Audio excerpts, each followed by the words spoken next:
Ռուսաստանի ուղղակի ներդրումների հիմնադրամը եւ տնտեսական զարգացման եւ ներդրումների նախարարության ՓՄԴ ներդրումներ ունիվերսալ վարկային կազմակերպությունը ստորագրեցին փոխհմբռնման հուշագիր, որով որ նախատեսված է, որ մենք կստեղծենք համատեղ ներդրումային ֆոնդ, ինչպես նաև համատեղ ներդրումային հարթակ եւ այն ծրագրերը, որոնք որ արդեն մենք իրենց կներկայացնենք, միջև ֆոնդի ստեղծելն էլ արդեն այդ հարթակի միջոցով կարող է ֆինանսավորվել։ Ունենք են գործարաններից, ովքեր աջակցություն են հայտնում կանոնադրական կապիտալը հիմնադրամի ինչքան է եւ ինչպես է բաշխվել։ Նախնական փուլում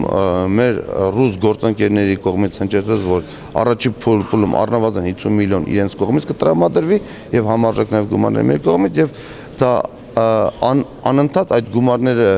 կախված մեր ներդրումային ծրագրից կարող են ավելանալ։ Այդ 50 միլիոն դրամ, թե 50 միլիոն ռուբլի։ 50 միլիոն դոլար։ Նախարարություն ունեք Կարեն Կարապետյանի աջակցություն հայտնած այն ռուսահայ գործարաններին, այստեղ ներդրումներ են խոստանում անել, ինչ ոլորտում երբ են անելու, երբ են տեսնելու։ Որ մի փոքր սպասեք, մինչև մարտի վերջ այդ հայտարարությունը իրեն գալու են հայտնել եւ այդ հայտարարությունը տեղի կունենա։ Այն կազմակերպություններ, որոնք որ ստորագրել են այդ հայտարարությունը եւ եկեք սպասենք պարտադիր չի բոլորը, բայց մեծ մասը որոշ մասը գալու է։ Բազմաթիվ առաջարկություններ կան, նաև այս վերջի այցի շրջանակները, որ մենք Ֆրանսիայի Հանրապետությունում ենք եւ այնտեղ հանդիպում եղավ MEDEF-ի կազմակերպությունների հետ,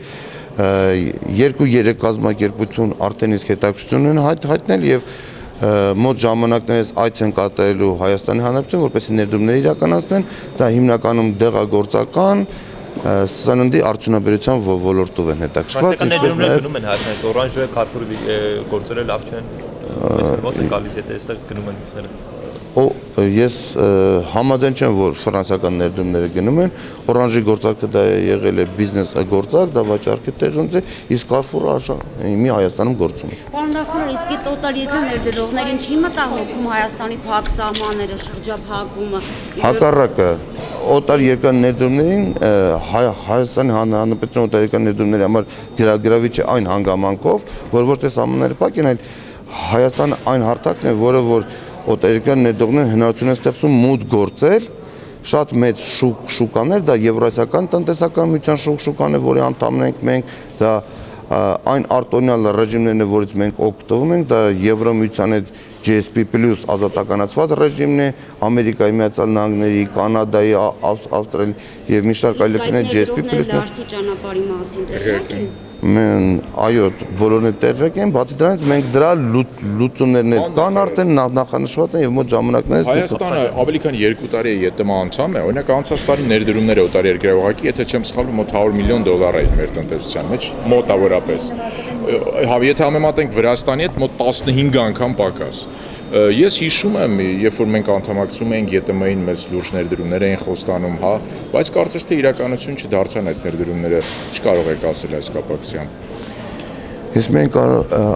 այս կապակցությամբ հիմնական կուզեմ ձեր ուշադրություն դարձնեմ այն հանգամանքի վրա, որ կառավարության կողմից հայտարարվեց, որ այս տարի առնվազն 850 միլիոն դոլարի ներդրում է իրականացվել Հայաստանի Հանրապետության։ Այդ ներդրումները արդեն իսկ իրականացվում են եւ մենք երամսյակը 1 ձեզ արդեն կտանք հանրային հաշվետվություն, թե ինչ ներդրումները մեր տնտեսության մեջ արդեն կատարվել։ Այս տարվանը կարող եք ասել արդեն ինչքան ներդրումներ են կատարվել։ Ես ասում եմ, որ ամեն երամսյակը 1։ Ամեն երամսյակը 1 մենք կհայտարարենք, իհարկե։ Բանկային ներդրումների ազատ տնտեսական գործում աշխատանքները ընթանում են։ Այո, ընթանում են եւ մոտ ժամանակներս արդեն կառավարության հաստատմանը կներկայացվի այդ ծրագիրը եւ հույս ունենք, որ 1-2 ամսվա ընթացքում արդեն շինական աշխատանքներ կսկսվեն։